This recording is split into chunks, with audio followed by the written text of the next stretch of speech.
নমস্কার,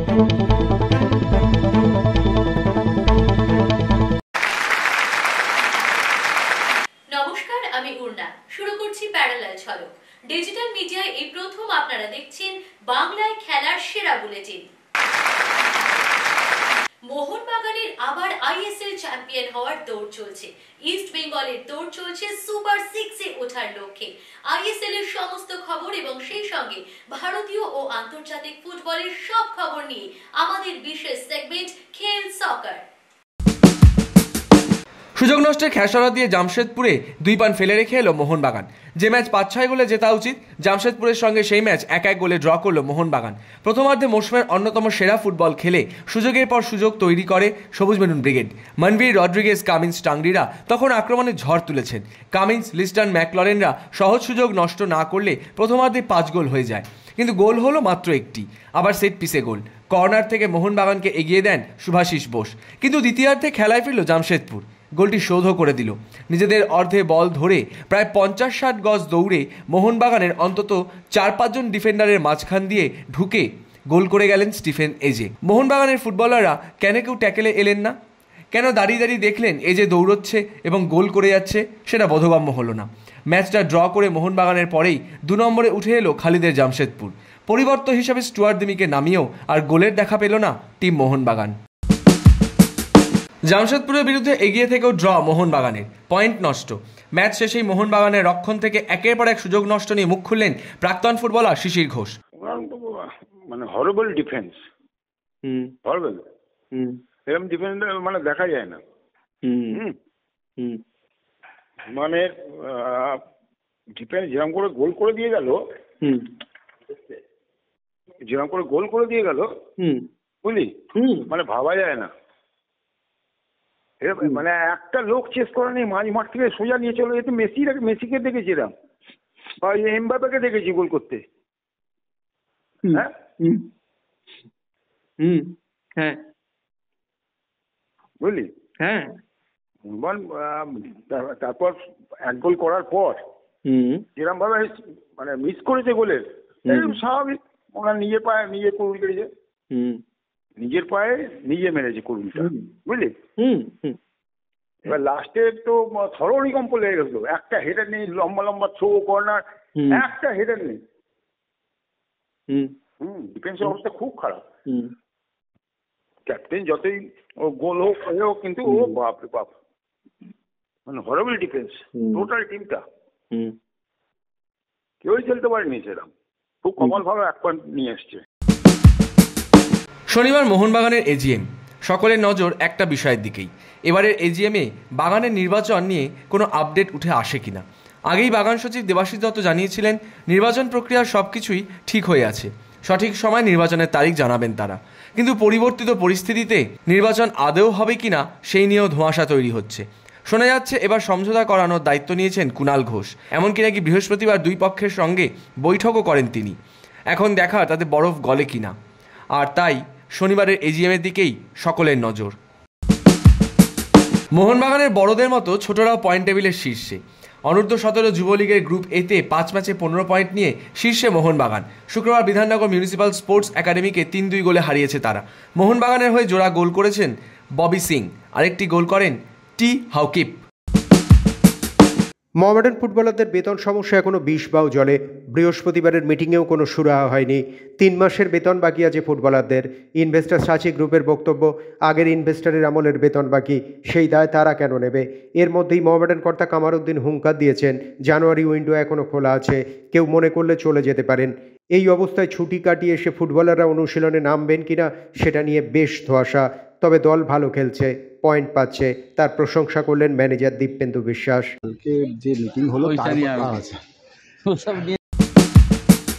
আনোয়ার আগেই ছিটকে গিয়েছেন, এবার গোয়া ম্যাচে নেই হেক্টর ইউস্তেও। দলের সঙ্গে গোয়া গেলেন না এই তারকা ফুটবলার।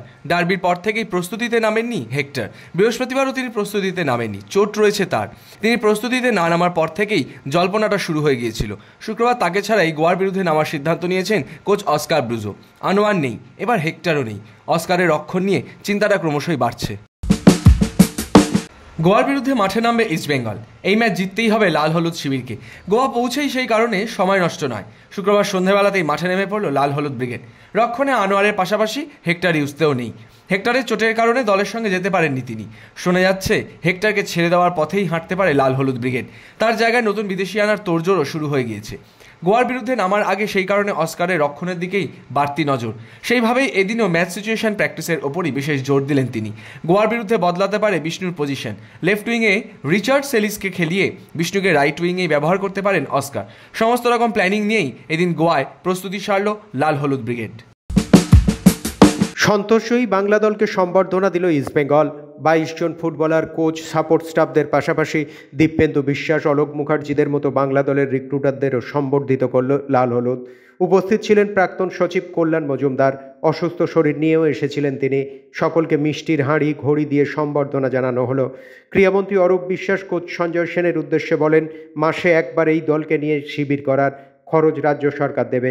জবাবে ধন্যবাদ জানান আইএফএ সচিব অনির্বাণ দত্ত। ইস্টবেঙ্গলের উদ্যোগে খুশি দীপেন্দু বিশ্বাসও। আমার মনে হয় আমি সঞ্জয় সিংকে অনুরোধ করব, আপনি যদি মাঝে অন্তত একটা ক্যাম্প, যখন ওদের খেলা থাকবে না, মাসে একটা কি 2 মাসে একটা ক্যাম্প করেন, আমরা এই প্লেয়ারদের নিয়ে বা এর সঙ্গে আরো কাউকে যুক্ত করতে চান, আমি আমাদের সরকারের তরফ থেকে সব রকম ব্যবস্থা আমরা করে দেবো, যাতে এদের আপনারা সেইভাবে ট্রেনিং করতে পারেন। আমি ধন্যবাদ জানাবো আমাদের মাননীয় ক্রীড়ামন্ত্রীকে। যখন প্র্যাকটিসের জন্য আমি মাঠ চেয়েছি, কোনো সাহায্য চেয়েছি, সবসময় ওনার সাহায্য পেয়েছি, ওনাকে পাশে পেয়েছি। আর তার থেকেও বেশি ধন্যবাদ জানাবো যে যখন চ্যাম্পিয়ন হয়ে ফিরছি, এয়ারপোর্টে কিন্তু উপস্থিত ছিলেন আমাদের মাননীয় ক্রীড়ামন্ত্রী। ইস্টবেঙ্গল ক্লাবকে ধন্যবাদ দেবো যে কোচিস কমিটিকে আমন্ত্রণ জানিয়েছে। কারণ সব জায়গায় কী হয়, যারা জেতে তাদেরকেই, সেটাই উচিত, চ্যাম্পিয়ন, কোচ, প্লেয়ার, সেখানে এইটা ক্লাবকে ধন্যবাদ দেবো। আর এরা তো ভালো খেলেছে বলতে হবে, যেটা সঞ্জয় দা যা বলছি, ওই আর্টিফিশিয়াল গ্রাউন্ডে এত পরপর একদিন বাদে একদিন ম্যাচ খেলা। রবি হাসদা অনেক আশা নিয়েই মোহামেডানে সই করেছিলেন। সন্তোষ ট্রফি জিতে ফিরে আসার পর ইস্টবেঙ্গলও তাকে চেয়েছিল, কিন্তু বেশি ম্যাচ টাইম পাওয়ার আশায় বেছে নেন মোহামেডানকেই। কিন্তু সই করলেও আইএসএলে এখনও তাকে নথিভুক্ত করা হয়নি। স্বভাবতই চূড়ান্ত হতাশ রবি। তবে মোহামেডান ম্যানেজার দীপেন্দু বিশ্বাস শোনালেন আশার কথা। রেজিস্ট্রেশন হয়নি, হয়তো কাল পরশুর মধ্যে হয়ে যাবে। এত বলতে পারবো না, কারণ আমার সাইন হয়েছিল, শেয়ারের জন্য হয়তো প্রবলেম ছিল। খেলবে খুব তাড়াতাড়ি না, ওটা হচ্ছে ভুল বলা হয়েছে। রবি এই আইএসএল এর যে প্রসেসটা অনেক টাফ আছে, যে রেজিস্ট্রেশন প্রসেস, ওটা সময় লাগে। এটা হয়ে যাবে, দেখবে কয়েকটা ম্যাচ পরে। যেহেতু আগের ম্যাচটা অ্যালেক্সিস ছিল না, হয়তো রবি বেঞ্চে থাকবে, সেটা আগামী দিনেও থাকবে। স্প্যানিশ সুপার কাপের ফাইনালে বার্সেলোনার কাছে বিধ্বস্ত হওয়ার পর কোপা দেল রের ম্যাচে আবারও ঘুরে দাঁড়ালো রিয়াল মাদ্রিদ। সেল্তা ভিগোকে 5-2 গোলে উড়িয়ে দিয়ে শেষ 16 টিকিট পাকা করে ফেলল তারা। সান্তিয়াগো বার্নাবুতে ম্যাচের প্রথমার্ধে রিয়ালকে এগিয়ে দেন কিলিয়ান এমবাপে। দ্বিতীয়ার্ধে ভিনিসিয়াস জুনিয়র ব্যবধান বাড়ালেও ম্যাচের একেবারে শেষ মুহূর্তে পরপর 2টি গোল খেয়ে জেতা ম্যাচ জটিল করে তোলে আনচেলত্তির দল। নির্ধারিত সময়ে ম্যাচ 2-2 ড্র হয়। খেলা গড়ায় অতিরিক্ত সময়ে, সেখানেই এনরিকের জোড়া গোলে ম্যাচ জেতে রিয়াল। এর ফলে রিয়ালের পঞ্চম খেলোয়াড় হিসেবে অতিরিক্ত সময়ে জোড়া গোলের রেকর্ড করলেন এই ব্রাজিলিয়ান স্ট্রাইকার। প্রিমিয়ার লিগে 81 মিনিট পর্যন্ত পিছিয়ে থাকা ম্যানচেস্টার ইউনাইটেডের ঘরের মাঠে আরেকটি হাত যেন মনে হচ্ছিল শুধু সময়ের অপেক্ষা। ম্যানুয়েল উগের্তার আত্মঘাতী গোলে এগিয়ে থাকা সাউদাম্পটনও ততক্ষণে জয়ের স্বপ্ন দেখতে শুরু করেছে। কিন্তু শেষের 10 মিনিটে হ্যাটট্রিক করে ম্যাচের রং পাল্টে দিলেন ম্যানচেস্টার ইউনাইটেড তারকা আমাদ দিয়ালো। শুধু দলকে জেতালেনই না, প্রিমিয়ার লিগের ইতিহাসে তৃতীয় খেলোয়াড় হিসেবে ম্যাচের শেষ 10 মিনিটে হ্যাটট্রিক করে রেকর্ডও গড়লেন তিনি। নরওয়ের তারকা স্ট্রাইকার আর্লিং হাল্যান্ডের সঙ্গে চুক্তি বাড়ালো ম্যানচেস্টার সিটি। 2022 সালের জুলাই 6 কোটি ইউরোর বিনিময়ে জার্মান ক্লাব বরুসিয়া ডর্টমুন্ড ছেড়ে ম্যানচেস্টার সিটিতে যোগ দেন হাল্যান্ড। সিটি যোগ দেওয়ার পর থেকে হাল্যান্ড যেন হয়ে ওঠেন গোল মেশিন। সব প্রতিযোগিতা মিলিয়ে সিটির হয়ে এখনও পর্যন্ত 126 ম্যাচে 111 গোল করেছেন তিনি। পাশাপাশি ক্লাবকে এনে দিয়েছেন 5টি শিরোপা। সিটির সঙ্গে তাঁর চুক্তির মেয়াদ ছিল 2027 সাল পর্যন্ত। সেই চুক্তি আরও বাড়িয়ে 2034 সালে জুন মাস পর্যন্ত করা হলো। এর ফলে বর্তমানে প্রিমিয়ার লিগে খেলা ফুটবলারদের মধ্যে দীর্ঘমেয়াদী চুক্তির তালিকায় আর্লিং হাল্যান্ডের নাম এখন সবার উপরে। অস্ট্রেলিয়ার কাছে বর্ডার গাভাস্কার ট্রফি খুইয়ে এলো ভারত। তবে এবার সামনে ইংল্যান্ডের বিরুদ্ধে সিরিজ। ভারতীয় দলের সমস্ত খবরের পাশাপাশি ক্রিকেটের যাবতীয় খবর নিয়ে আমাদের বিশেষ সেগমেন্ট লে ছক্কা।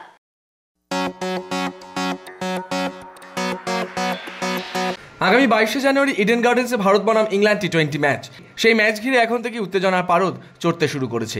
শনিবারই শহরে পৌঁছেছে ভারত এবং ইংল্যান্ড দুই দলই। ইংল্যান্ড দল আসবে সন্ধ্যে 6:30টার সময়। ভারতীয় দলের ক্রিকেটাররা অবশ্য আলাদা আলাদাভাবেই আসবেন শহরে। তার আগেই নিরাপত্তা আঁটোসাঁটো করার কাজ তুঙ্গে। শুক্রবারই ইডেন পরিদর্শনে এলেন জয়েন্ট সিপি। সমস্ত দিকেই খতিয়ে দেখলেন তিনি। এই মুহূর্তে গঙ্গাসাগর উপলক্ষে ইডেন গার্ডেন্সের উল্টো দিকের মাঠগুলোতেই ক্যাম্প বসেছে। সেই জায়গাটা কেমনভাবে গার্ড দেওয়া যায় সেই দিকেও নজর রয়েছে তার। কার্যত শহর ঘিরে এখন থেকেই উত্তেজনার পারদ চড়তে শুরু করে দিয়েছে। আগামী 22শে জানুয়ারি ভারত বনাম ইংল্যান্ড টি20 সিরিজ। নতুন বছরের শুরুতেই কলকাতায় নামবে টিম ইন্ডিয়া। সেজে উঠছে ইডেন গার্ডেন্স। সেই ম্যাচ ঘিরে সিএবির নানান পরিকল্পনাও রয়েছে। ইডেন ও ক্রিকেট নিয়ে হতে চলেছে এক টক শো। আর তাতেই অংশ নিতে আগামী 20 জানুয়ারি শহরে আসছেন ভারতীয় মহিলা ক্রিকেট দলের তারকা স্মৃতি মান্ধানা।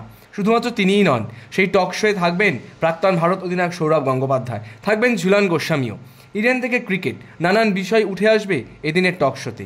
ম্যাচের দিন যত এগিয়ে আসছে ততই যেন পারদ চড়ছে। এবার দিল্লি ছেড়ে লখনৌ সুপার জায়ান্টসে গিয়েছেন ঋষভ পান্ত। সবকিছু ঠিকঠাক চললে এবার ঋষভের কাঁধেই উঠতে চলেছে লখনৌয়ের অধিনায়কের দায়িত্ব। আর সেই ঘোষণাটা হতে চলেছে কলকাতাতেই। টি20 ম্যাচ খেলার জন্য শহরে আসছেন ঋষভ পান্ত। আগামী সোমবারই একটি সাংবাদিক সম্মেলনে যোগ দিতে চলেছেন তিনি। শোনা যাচ্ছে সেখান থেকেই ঋষভ পান্তের অধিনায়ক হওয়ার কথা ঘোষণা করে দেবে আরপিএসজি গ্রুপ। বিসিসিআই নিয়ম না মানলে শাস্তি পেতে পারেন ভারতীয় দলের ক্রিকেটাররা। আইপিএল থেকে নির্বাসিত হতে পারেন তারা। বোর্ড নিয়মের যে খসড়া তৈরি করেছে তাতে ঘরোয়া ক্রিকেটে খেলা যেমন বাধ্যতামূলক করা হয়েছে, সফরে পরিবারের সঙ্গে যাতায়াত, অতিরিক্ত মাল নিয়ে যাওয়ার ক্ষেত্রে নিষেধাজ্ঞা জারি করা হয়েছে।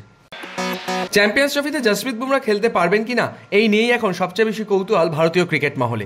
সবকিছু ঠিকঠাক চললে আগামী 19শে জানুয়ারির মধ্যেই এনসিতে যোগ দিতে চলেছেন জসপ্রীত বুমরা। অস্ট্রেলিয়াতেই ফের পিঠের পেশিতে যন্ত্রণা অনুভব করেছিলেন তিনি। সেই চোটের জন্য শেষ টেস্টের শেষ ইনিংসে বোলিংও করতে পারেননি। এই মুহূর্তে চিকিৎসাধীন রয়েছেন বুমরা। শোনা যাচ্ছে ধীরে ধীরে সুস্থও হয়ে উঠছেন। এবার এনসিএতে রিহ্যাব শুরু হলেই তাকে নিয়ে স্পষ্ট ধারণা পাওয়া যাবে। চ্যাম্পিয়ন্স ট্রফিতে কুলদীপ যাদবের সুযোগ পাওয়ার সম্ভাবনা ক্রমশই উজ্জ্বল হচ্ছে। এই মুহূর্তে তিনি এনসিএতে রয়েছেন। শোনা যাচ্ছে আগামী 26শে জানুয়ারির মধ্যে কুলদীপ যাদবকে ছাড়পত্র দেওয়া হতে পারে এনসিএর তরফে। বোর্ডও নাকি সেটারই অপেক্ষায় রয়েছে। চ্যাম্পিয়ন্স ট্রফিতে রিস্ট স্পিনার হিসেবে কুলদীপের কথাবার্তা চলছে। এনসিএ ছাড়পত্র মিললেই হয়তো কুলদীপকে দেখা যাবে ভারতের স্কোয়াডে। ঘরোয়া ক্রিকেট না খেলে দুবাইয়ে ঘুরে বেড়াচ্ছেন সঞ্জু স্যামসন। ক্ষুব্ধ বিসিসিআই। প্রস্তুতি শিবিরে যোগ না দেওয়ায় তাকে বিজয় হাজারের দলেও রাখেনি কেরল ক্রিকেট অ্যাসোসিয়েশন। তাই চ্যাম্পিয়ন্স ট্রফির দল নির্বাচনের সময় তার নাম বিবেচনা না করার সম্ভাবনাই বেশি। চ্যাম্পিয়ন্স ট্রফির জন্য ঋষভ পান্থই উইকেট কিপার হিসেবে এগিয়ে আছেন। ব্যাকআপ হিসেবে আছেন স্যামসন ও ধ্রুব জুরেল। তবে এই পরিস্থিতিতে দ্বিতীয় উইকেট কিপার হিসেবে এগিয়ে রয়েছেন জুরেলি। ক্রিকেট, ফুটবল ছাড়াও বাকি সব খেলার আপডেট কি? দাবা, হকি, ব্যাডমিন্টন সব খেলার খবর নিয়ে আমাদের বিশেষ সেগমেন্ট উইন প্লে।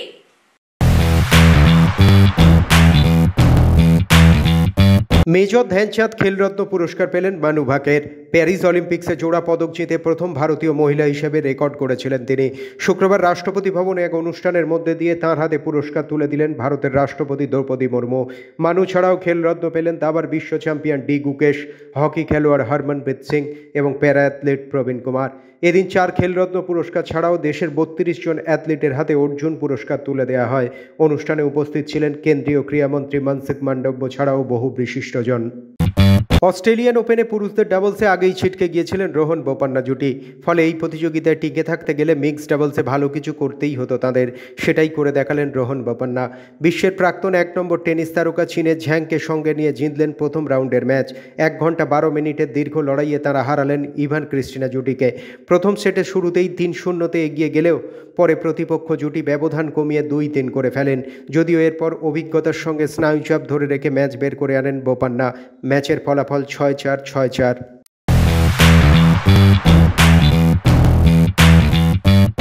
খবরের দুনিয়ায় খেলার খবরের পাশাপাশি নানা রকমের মন্তব্য উঠে আসে। আর সেই সমস্ত মন্তব্যের কোলাজ নিয়ে আমাদের বিশেষ সেগমেন্ট থ্রো ইন। নেইমার সঙ্গে থাকলে তবেই ব্রাজিলের 2026 বিশ্বকাপ জয়ের সম্ভাবনা আছে। তাকে ছাড়া ব্রাজিলের বিশ্বকাপ জেতা অসম্ভব। আমি ম্যাচের সময় দেখছিলাম দর্শকরা আমাকে কটূক্তি করছে, তবে আমার সেটা ভালোই লেগেছে। যে দর্শকদের মধ্যে একটা আলাদা এনার্জি থাকে, তাদের সামনে খেলে মজা লাগে। সে তারা যারই সমর্থক হোক না কেন, এই বিষয়টি আমাকে আরও মোটিভেট করে।